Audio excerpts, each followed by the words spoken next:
Now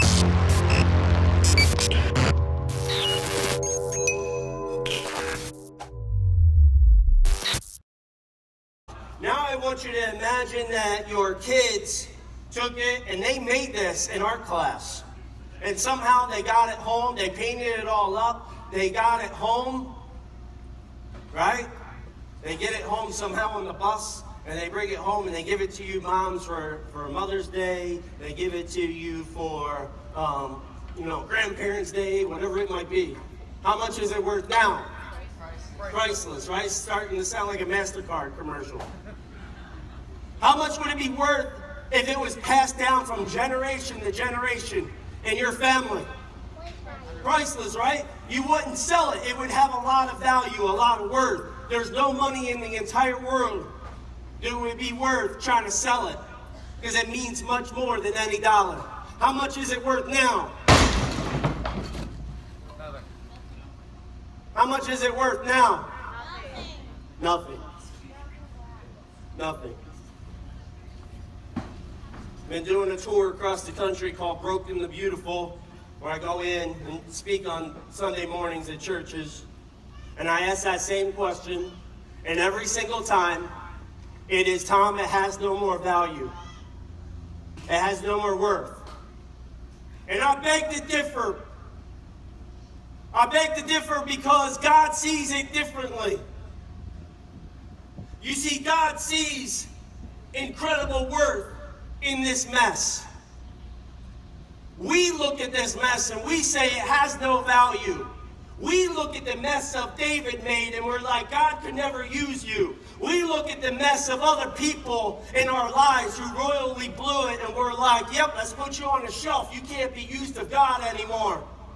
We look at other people that mess up and we're kicking them down. We're spitting at them. We're stabbing them in the back. We're reminding them of what a mess up they are. Well, may I tell you that that is not the heart of God. Our God never looks at brokenness and sees it as a mess. Only my great God can see brokenness and turn it into something beautiful. Only my great God can take a mess, the things that you have done, the choices you have made that disappointed God when we played around in the world stuff. Only our great God, when we have a broken and repentant and surrendered heart, that God says, I can use you. I got a plan to prosper you and not to harm you. There's many of you at this festival, you came here, you had a great time all weekend, you laughed, you sang with the bands. Reality is, many of you, when you leave here, you're going back to home, reality, where your life feels like this, where maybe your marriage is falling apart. It just feels shattered. Feels like it could never be healed, could never be put back together. There's some of you, your children, your grandchildren are making decisions that are just breaking your heart. And you find yourself crying yourself to sleep at night. There's some of you kids, man, maybe mom or dad, you just can't take it anymore because all you hear is them scream and fight, and you can't take it anymore because maybe there's addictions going on in the house that are affecting the household. Maybe it's drugs or alcohol or pornography, and it's destroying your lives, it's destroying the people around you.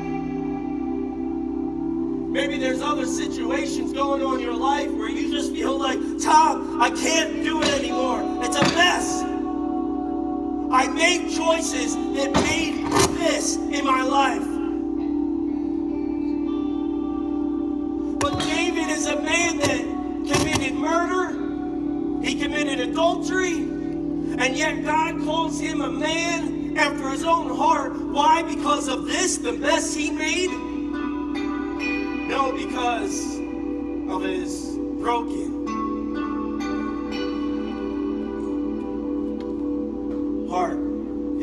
say, God, I made a mess. I blew it. I can't do it anymore. That is beautiful to God.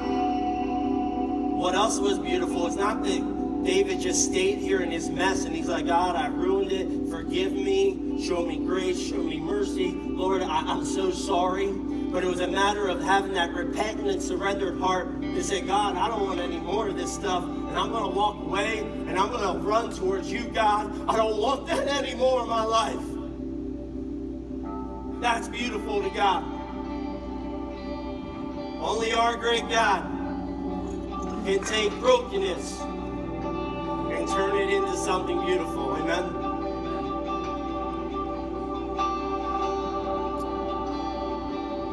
Matthew says, come unto me, all who are heavy burdened, and I will give you rest. 1 Peter chapter 5, verse 7 says, cast all your burdens on him because he cares for you. Right now is going to be a time that God's going to restore the brokenhearted. May we no longer look at a mess and say it can't be used, it doesn't have value.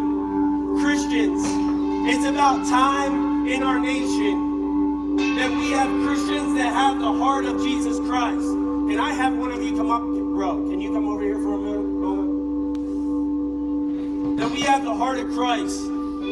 As I travel across the nation, you know what I see a lot of? You mind just getting on your knees, bro? This represents your mess. You blew it, dude. You made some major mistakes, man. You sinned against God. Maybe you ruined the people around you. And this is what's left. And you know what we're good at Christians at doing? As I said earlier, we're good at reminding people, man, look at what you did. And we kick them while we're down. And we spit at them. And we stab them in the back. We turn our backs on them. Let me tell you, that is not the heart of Jesus. Never would Jesus do that. Here we are. It looks ridiculous. We're worried about, oh man, let me get that little piece of dust out. Well, we got a pole sticking out of our own. The heart of Jesus every time wouldn't be to shove his face deeper into the mess, but it would be to pick him up and walk with him. You believe that? That's the heart of Jesus. I'm praying for revival in our nation, and it's going to start with believers. Stop kicking people down and lift them up and walk with them.